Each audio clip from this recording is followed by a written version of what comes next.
বন্ধুরা অনেকেই হয়তো জেনে গেছেন যে এবার থেকে যুবসাথীর টাকা পেতে হলে আপনাকে অবশ্যই ব্যাংকে ডিবিটি করাতে হবে আপনার অ্যাকাউন্টে। এপ্রিল মাসের পর থেকে যত পেমেন্ট আসছে কোনোটাই ঢুকবে না। যদি আপনার ডিবিটি লিঙ্ক না থাকে তাহলে আপনার পেমেন্ট ঢুকবে না। ঠিক আছে বন্ধুরা, অনেকেই দেখবেন বন্ধুরা ডিবিটি করতে গেলে অনেক ধরনের প্রবলেম ফেস করছে। বন্ধুরা যে সমস্ত প্রবলেমগুলো ফেস করছেন আপনারা ডিবিটি করার সময়, সেই প্রবলেমগুলো যাতে আর ফেস করতে না হয় সেজন্যই আমি এই ভিডিওটা বানিয়েছি। ডিবিটি আপনারা যখন মোবাইলে লিঙ্ক করছেন বা অনলাইনে কম্পিউটারের মাধ্যমে লিঙ্ক করছেন তখন যে সমস্ত সমস্যাগুলো হচ্ছে আমার কাছে সেই সমস্ত সমস্যার সমাধান আমি এই ভিডিওতে অবশ্যই জানাবো। তো ভালো লাগলে অবশ্যই ভিডিওকে লাইক করবেন, বেশি বেশি করে শেয়ার করবেন, নতুন হলে অবশ্যই চ্যানেলটাকে সাবস্ক্রাইব করে বেল আইকনটা প্রেস করে রাখবেন। এই সমস্যার সমাধান জানানোর আগে আপনাদেরকে আমি কিছু মেন জিনিস বলতে চাইছি। বন্ধুরা অনেকেই এটা বলছে যে আমি সেকেন্ড পেমেন্ট পাইনি, ফার্স্ট পেমেন্ট তো বিন্দাস ঢুকে গিয়েছিলো, সেকেন্ড পেমেন্ট কেন আসছে না? তো বন্ধুরা এর দুটো কারণ হতে পারে। প্রথম কারণ হতে পারে যে অনেকেই টাকাই পায়নি। দেখবেন বন্ধুরা আমার কাছে অনেক কাস্টমার আসে, এমনকি অনেক বন্ধু বান্ধবের মুখে খবর পেয়েছি সেকেন্ড পেমেন্ট আসেই না, এমনকি ডিবিটি লিঙ্ক ছিল তাও সেকেন্ড পেমেন্ট আসে না।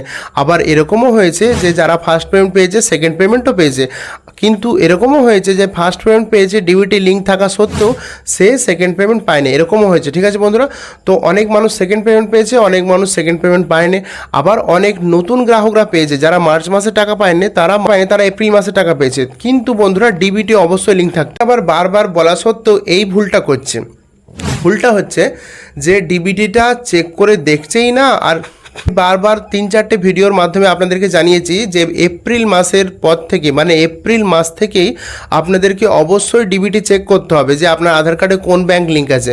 তো আপনাদেরকে আগেও বলেছি যে কিভাবে চেক করতে হয়। ঠিক আছে বন্ধুরা, আপনারা আধার কার্ডের মাধ্যমে দেখতে পারেন, আধার কার্ড লগ ইন করে অথবা এনপিসিআই সাইটে গিয়ে আধার ম্যাপ স্ট্যাটাস অপশানে ক্লিক করে আধার নাম্বার দিয়ে ইজিলি দেখতে পারেন। ঠিক আছে বন্ধুরা, তো বন্ধুরা অবশ্যই এটা চেক করুন। যদি আপনারা এটা না চেক করে বসে থাকেন যে আগে আমি ব্যাংকের বই দিয়েছিলাম, আগে তো অ্যাকাউন্টে ঢুকেছিল, এবারে নিশ্চয়ই ওই অ্যাকাউন্টেই ঢুকবে, তো বিরাট বড় ভুল ভাবছেন আপনারা বন্ধুরা যে আপনার আগে ওই অ্যাকাউন্টে ঢুকেছে তা বলে আবার ওই অ্যাকাউন্টেই ঢুকবে, একদম ওই অ্যাকাউন্টেই ঢুকবে এইটা ভেবেই অনেকে বসে আছে, না আমার ওই অ্যাকাউন্টেই ঢুকবে। আরে ভাই, তো অন্য সিস্টেমে পেমেন্ট দেওয়া হচ্ছিল, তখন পেমেন্ট দেওয়া হচ্ছিল মার্চ মাসে এনইএফটির মাধ্যমে। আপনি যে সাথীর লাইনে দাঁড়িয়ে জমা দিয়েছেন বা অনলাইনে জমা দিয়েছেন, যেভাবেই জমা দিয়েছেন ফার্স্ট পেমেন্টটা আপনার ডাইরেক্ট ঢুকেছিল অ্যাকাউন্টে এনইএফটির মাধ্যমে। যেটা জমা দিয়েছিলেন অ্যাকাউন্টটা, ব্যাঙ্ক অ্যাকাউন্টটা, সেই অ্যাকাউন্টে ঢুকেছিল। কিন্তু এপ্রিল মাস থেকে নিয়মটা পাল্টে গেছে, ডিবিটির মাধ্যমে অবশ্যই টাকা ঢুকছে, তো অবশ্যই আপনারা চেক করান। এত কিছু বলা সত্ত্বেও অনেকে কিন্তু চেক করাচ্ছে না, কারণ টাকা ঢুকেছে 13 তারিখ আর 14 তারিখ, লোকেরা চেক করাচ্ছে 17 তারিখ 18 তারিখ। কেন ওয়েট করছে? যখন মানুষ জানতে পেরে গেল যে টাকাটা ডিবিটির মাধ্যমে ঢুকছে, তাও বলা সত্ত্বেও সবাই দেখছি 17 তারিখের পর আমার কাছে আসছে, এসে বলছে দাদা ডিবিটি চেক করে দিন। কেন 2-3 দিন কেন লেট করতে যাচ্ছে? লেট করলে এটাও হতে পারে যে আপনার টাকা হয়তো ছেড়েছে, আপনার ডিবিটি লিঙ্ক করা নেই বলে আপনার অ্যাকাউন্টে ঢোকেন, এটা হতে পারে। আবার আপনি যখন ডিবিটি লিঙ্ক করাবেন তারপরে আপনার টাকাটা দেরি করে ঢুকবে। আবার এটাও হতে পারে যে আপনার টাকাটা হয়তো দেরি করে লিঙ্ক করানোর কারণে এ মাসে নাও ঢুকতে পারে।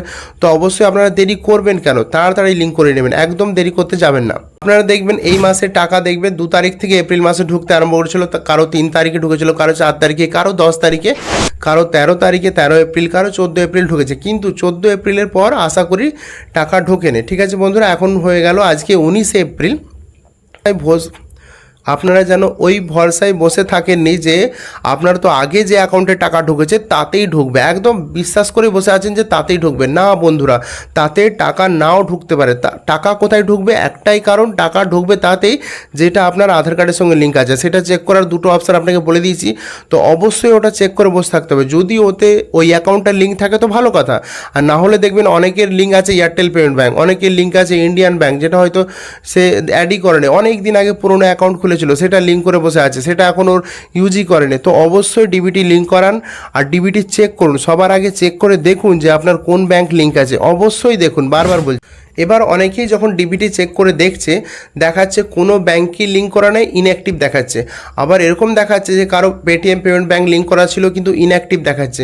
মানে ইনঅ্যাক্টিভ দেখানো একবারে খালি দেখাচ্ছে, ইনঅ্যাক্টিভ দেখাচ্ছে মানে কোনো ব্যাঙ্ক লিঙ্ক নেই, তার মানে তার তো টাকা রাস্তাতেই আটকে রয়েছে। আরেকটা হচ্ছে ব্যাঙ্ক লিঙ্ক আছে কিন্তু ইনঅ্যাক্টিভ আছে, সেটাতেও রাস্তায় টাকা আটকে আছে। আবার এরকম আছে যে ব্যাঙ্কের নাম দেখাচ্ছে অ্যাক্টিভ আছে, ইনেবল আছে, কিন্তু অ্যাকাউন্টটা সে চালু করেনি, তাহলে তো তাকে কেওয়াইসি দিয়ে হয় চালু করতে হবে, নাহলে অন্য ব্যাঙ্কে অ্যাড করতে হবে। হবে।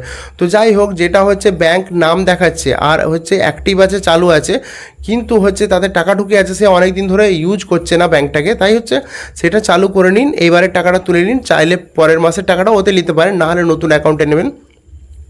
এরপরে হচ্ছে মেন ব্যাপার বন্ধুরা, যারা ব্যাংক অ্যাড করতে যাচ্ছেন তারা 3-4 ধরনের প্রবলেম ফেস করছেন। সবার প্রথমে দেখবেন যখন এনপিসিআই সাইটটা খুলতে যাবেন তখন দেখবেন নর্মাল এরকমভাবে একটা ইন্টারফেস দেখাবে। এই যে ইন্টারফেসটা দেখাচ্ছে এটা নর্মালভাবে যেটা খুললে এটা দেখাচ্ছে, ঠিক আছে বন্ধুরা। নম্বরে যে অপশানটা আছে অ্যাকাউন্ট ডিটেলস, সেটা খুললেই আপনারা দেখবেন ওতে আপনার অ্যাকাউন্ট নাম্বারের লাস্টে 4টে সংখ্যা দেখাবে, আধার কার্ড দেখাবে। তো ওতে দেখে নেবেন যে আপনার কোন ব্যাংক কোন অ্যাকাউন্ট নাম্বারটা দেওয়া আছে, যেহেতু অ্যাকাউন্ট নাম্বার লাস্টে 4টে সংখ্যা দেখাচ্ছে সেখান থেকে আপনি ওটা জানতে পেরে যাচ্ছেন। তারপরে হচ্ছে বন্ধুরা আধার ম্যাপ স্ট্যাটাস, এইখান থেকে আপনারা কোন ব্যাংক কবে লিঙ্ক হয়েছে, আধার কার্ডের সঙ্গে কোন ব্যাংক লিঙ্ক আছে, কবে থেকে লিঙ্ক আছে এবং এনেবেল আছে নাকি এনেবেল নেই, চালু আছে নাকি চালু নেই, সেটা আপনারা ওখান থেকে জানতে পারছেন। মেন প্রবলেমটার কথা বলছি, দেখবেন আপনার কাছে দেখাবে আপনার your request ID has invalid or expire from request thank you, এরকম যদি দেখায় তার মানে বোঝা যাচ্ছে যে আপনার সাইটটা পুরোপুরি প্রবলেম আছে, ঠিক আছে বন্ধুরা। একবার, দুবার, তিনবার খুলে দেখবেন, যদি বারবার এরকম দেখায় তার মানে এখন সার্ভার ডাউন আছে, কাজটা তখন ছেড়ে দেবেন। তারপরে আপনি পরের দিন সকালবেলা বা দুপুরবেলা বা সন্ধেবেলা করে দেখবেন। সকালবেলা বিশেষ করে করবেন, সকালবেলা ভালো থাকে সাইটটা। আধার সেটিং করতে যাবেন যখন ফাইনাল সাবমিটটা করবেন ওটিপি দেওয়ার পর, তারপরে যদি আপনার এরকম দেখায় B06 দিয়ে তারপরে আধার নেম ব্যাংক নট ম্যাপ এরকম ধরনের যদি দেখায়, তার মানে এটা বলা হচ্ছে যে আপনার আধার কার্ডের যেই নামটা আছে সেটা ব্যাংকের অ্যাকাউন্টের সাথে মিলছে না। তখন কি করতে হবে, আপনাকে আধার কার্ড প্যান কার্ড নিয়ে আপনাকে ব্যাংকে যেতে হবে, ব্যাংকে যেয়ে বলতে হবে যে আমার আধার কার্ড প্যান কার্ডে যেই নামটা আছে যেই বানানটা আছে সেম টু সেম আপনি করে দিন, এটা করে আপনি ঠিকঠাক করে দিন, ঠিক আছে বন্ধুরা। তারপরে আপনি ওটা ডিবিটি লিঙ্ক করতে পারবেন, তখন ডিবিটি আপনি আপনার ডাইরেক্ট ব্যাংকে যেও করতে পারেন বা জমা দিয়ে আসার 2 দিন পরে আপনি অনলাইনেও করতে পারেন, ঠিক আছে বন্ধুরা। এই প্রবলেমটা হলে আপনাকে এইভাবে ঠিক করতে হবে। প্রবলেমটা হচ্ছে বন্ধুরা, যদি আপনার দেখায় B06 তারপরে ফেলিয়ার লেখা থাকবে, ঠিক আছে বন্ধুরা, এরকম যদি দেখায় তার মানে কি হচ্ছে যে আপনার ব্যাংকে আধার কার্ড লিঙ্ক করা নেই, মানে আপনার ব্যাংকে আধার কার্ড নাম্বারটাই অ্যাড করা নেই বা কেওয়াইসি করা নেই, সেই জন্য আপনার B08 এই সংখ্যাটা দেখাচ্ছে। এগুলো কোড আছে বন্ধুরা, এই কোড দিয়ে বোঝা যায় যে কার কী প্রবলেম আছে। তো আপনাকে অবশ্যই আধার কার্ডটা ব্যাংকে দিয়ে আসতে হবে, কেওয়াইসি করে আসতে হবে, তারপর আপনি কিছুদিন পরে লিঙ্ক করতে পারবেন মোবাইলের মাধ্যমে, অথবা আপনি যদি বলে দেন তো ব্যাংকে গিয়েই ওটা লিঙ্ক হয়ে যাবে, এনেবেল করে দেবে ডিবিটিটা, ঠিক আছে বন্ধুরা, যদি B08 দেখায়।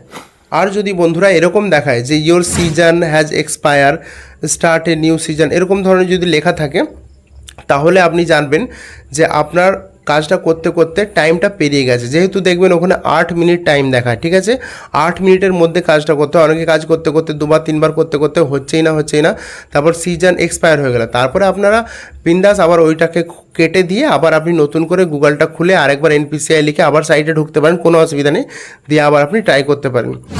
লিঙ্ক করবেন তখন মিনিমাম আপনারা 5 থেকে 6বার ট্রাই অবশ্যই করবেন, কারণ আমি দেখেছি অনেক সময় 1বার 2বার 3বারে হয় না, 5 থেকে 6বার ট্রাই করবেন, দেখবেন হয়তো হয়ে যাবে। আর যদি না হয় তাহলে যেই প্রবলেমগুলো বললাম সেগুলোর মধ্যেই যে কোনো একটা হবে, বা আদার্স কিছু প্রবলেম থাকলে অবশ্যই কমেন্ট করবেন।